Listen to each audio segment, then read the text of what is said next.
Hi all, നമ്മൾ ഈ ക്ലാസ്സിൽ ഡിസ്കസ് ചെയ്യാൻ പോകുന്നത് മെക്കാനിസം ഓഫ് വാട്ടർ അബ്സോർപ്ഷൻ ആണ്. നമ്മൾ പറഞ്ഞു റൂട്ട് ഹെയേഴ്സാണ് പ്ലാന്റ്സിന് വേണ്ടി വാട്ടർ അബ്സോർബ് ചെയ്യുന്നത് എന്ന്. പക്ഷേ ആ ഒരു മെക്കാനിസം ഏത് എന്നാണ് ഇവിടെ പറയുന്നത്. There are 2 types of mechanism of water absorption. First one is passive absorption and second one is active absorption. ഇതൊക്കെ നമുക്ക് ഓൾറെഡി അറിയുന്ന കാര്യമാണ്. പാസീവ് അബ്സോർപ്ഷൻ എന്ന് പറയുന്നത് without the expenditure of metabolic energy, അതായത് ATPയുടെ ഒന്നും ആവശ്യമില്ലാണ്ട് തന്നെ ഹൈ വാട്ടർ കോൺസെൻട്രേഷൻ, അതായത് ഹൈ വാട്ടർ പൊട്ടൻഷ്യലുള്ള സോയിലിൽ നിന്ന് ലോ വാട്ടർ കോൺസെൻട്രേഷനുള്ള ലോ വാട്ടർ പൊട്ടൻഷ്യലുള്ള റൂട്ടിലോട്ടേക്ക് വാട്ടർ മൂവ് ചെയ്യുക without the expenditure of energy, അതായത് വേറെ എന്തെങ്കിലും ആയിരിക്കും ഡ്രൈവിംഗ് ഫോഴ്സ് എന്ന് പറയുന്നത്. സെക്കൻഡ് വൺ ആക്റ്റീവ് അബ്സോർപ്ഷൻ എന്ന് പറയുന്നത് by using metabolic energy, ATP use ചെയ്തിട്ടുള്ള വാട്ടർ അബ്സോർപ്ഷൻ ആണ്. സോ നമുക്ക് ഫസ്റ്റ് പാസീവ് അബ്സോർപ്ഷൻ എന്താണ് എന്ന് നോക്കാം. Passive absorption of water take place when the rate of transpiration is high. അതായത് പ്ലാന്റിൽ ട്രാൻസ്പിറേഷൻ്റെ റേറ്റ് ഹൈ ആണെങ്കിലാണ് ഈ ഒരു അബ്സോർപ്ഷൻ മെത്തേഡ് നടക്കുന്നത്. സോ ഇത് നിങ്ങൾക്ക് ക്ലിയർ ആകുമെന്ന് അറിയില്ല. ഫസ്റ്റ് പിക്ചറിൽ നോക്കിയാൽ നിങ്ങൾക്ക് മനസ്സിലാവും. റൂട്ട് ഹെയേഴ്സ് എന്ത് ചെയ്യും? വാട്ടറിനെ അബ്സോർബ് ചെയ്യും. വാട്ടറിനെ അബ്സോർബ് ചെയ്തിട്ട് റൂട്ട് ഹെയേഴ്സിൽ നിന്ന് കോർട്ടെക്സ് വഴി, അതിനെയാണ് റേഡിയൽ കണ്ടക്ഷൻ ഓഫ് വാട്ടർ എന്ന് പറയുന്നത്, ആ കോർട്ടെക്സ് വഴി സൈലത്തിലെത്തും.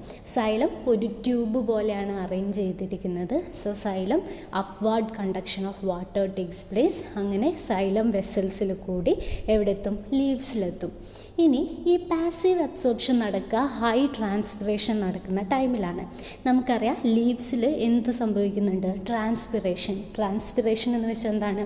Loss of water from leaves into atmosphere in the form of water vapour. ലീവ്സിലുള്ള വാട്ടർ അറ്റ്മോസ്ഫിയറിലോട്ടേക്ക് എസ്കേപ്പ് ആയി പോകുന്ന ഒരു ഫിനോമിനയാണ്.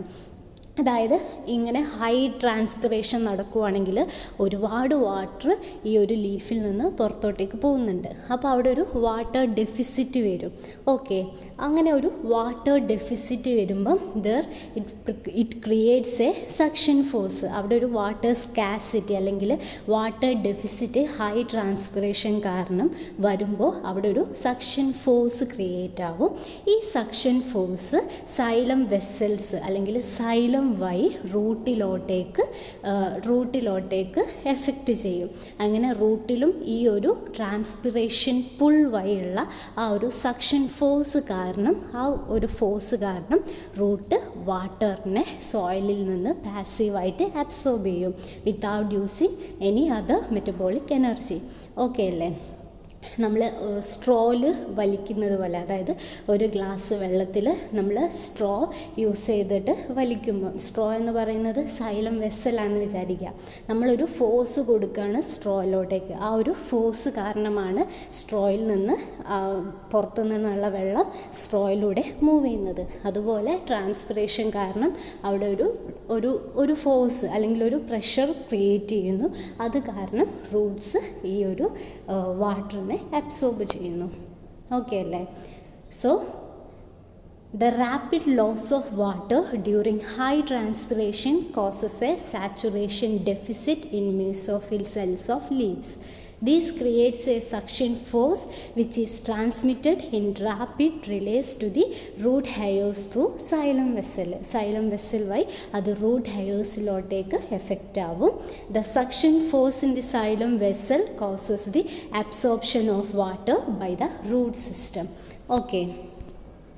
So, in passive water absorption, the root system merely acts as an absorbing surface and the absorbed water moves to the xylem vessel through apoplastic root.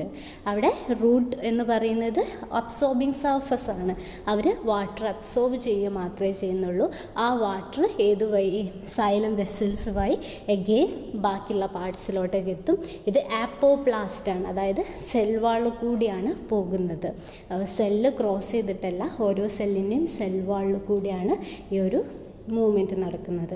The chief force behind passive water absorption is a transpirational pull which does not involve the utilisation of metabolic energy.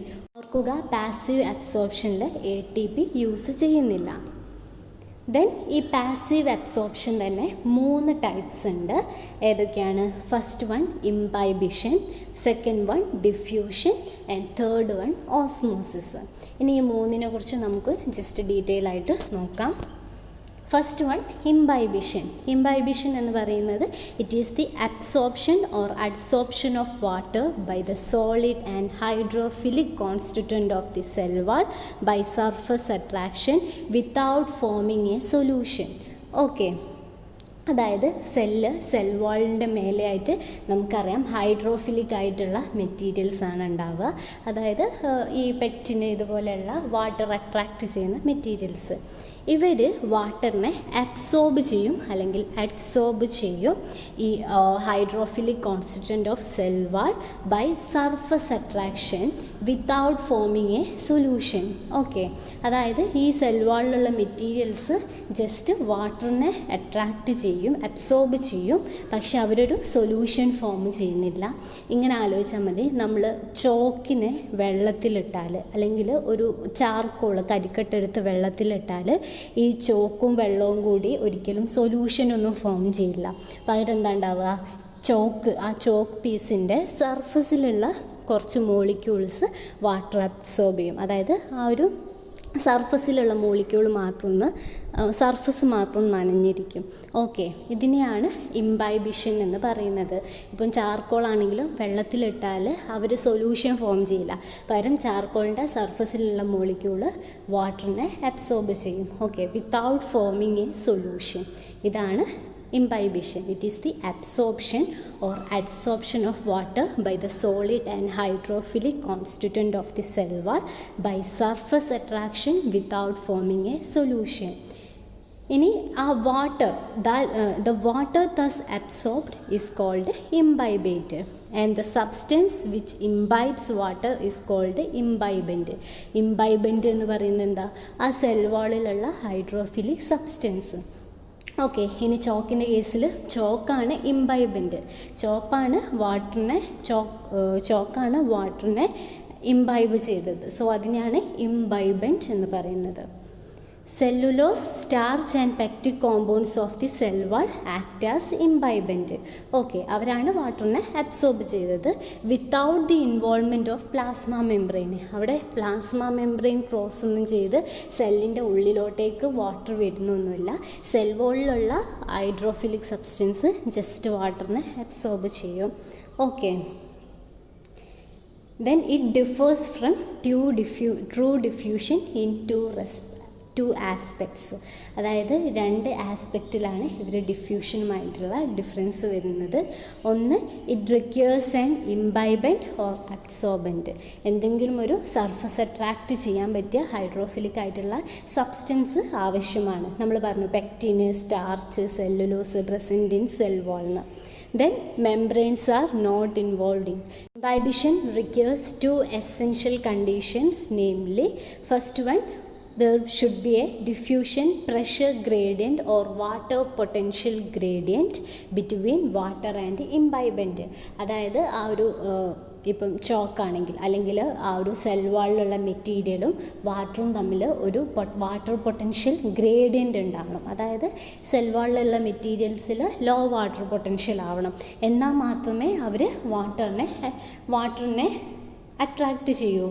Okay, then a strong affinity or attraction between water and imbibant. നമ്മൾ പറഞ്ഞു hydrophilic ആയിട്ടുള്ള സബ്സ്റ്റൻ്റ് ആയിരിക്കണം. അതായത് അവർക്ക് water loving ആയിട്ടുള്ള അല്ലെങ്കിൽ വാട്ടറിനെ attract ചെയ്യുന്നതായിരിക്കണം ഇംബൈബൻ്റ് എന്ന് പറയുന്നത്. പിന്നെ പറയുന്ന വേറൊരു കാര്യമാണ് matric potential. When imbibant immersed in water it swells up and develop inward pressure. അതായത് നമ്മളിപ്പോൾ ഒരു ചാർക്കോൾ എടുത്ത് വെള്ളത്തിലിട്ടാൽ ജസ്റ്റ് ഒന്ന് സ്വെല്ലപ്പ് ചെയ്യും and it develop a inward pressure. അതിനെയാണ് മെട്രിക് പൊട്ടൻഷ്യൽ എന്ന് പറയുന്നത്.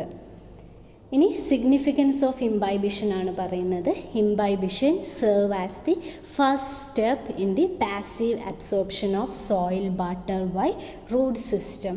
ഓക്കെ, ഫസ്റ്റ് പാസീവ് അബ്സോർപ്ഷനിൽ റൂട്ട് ഹെയർസ് ആദ്യം തന്നെ വാട്ടറിനെ അബ്സോർബ് ചെയ്യുക ഇംബൈബിഷൻ വഴിയാണ്. Then it initiates the process of germination of seeds. Then imbibition causes the swelling up of seed coats and the breaking up of testa during seed germination. Seed germinationൻ്റെ ടൈമിൽ നമുക്കറിയാം ആദ്യം seed water absorb ചെയ്യും, എന്നിട്ട് അവയുടെ seed coat സ്വെല്ലപ്പ് ആവും, then break ചെയ്യും ജെർമിനേഷൻ്റെ ടൈമിൽ. അത് ഇംബൈബിഷൻ വഴിയാണ് നടക്കുന്നത്. Imbibition causes the water to move to ripening ovules. Imbibition causes water to move to ripening ovules. So അതാണ്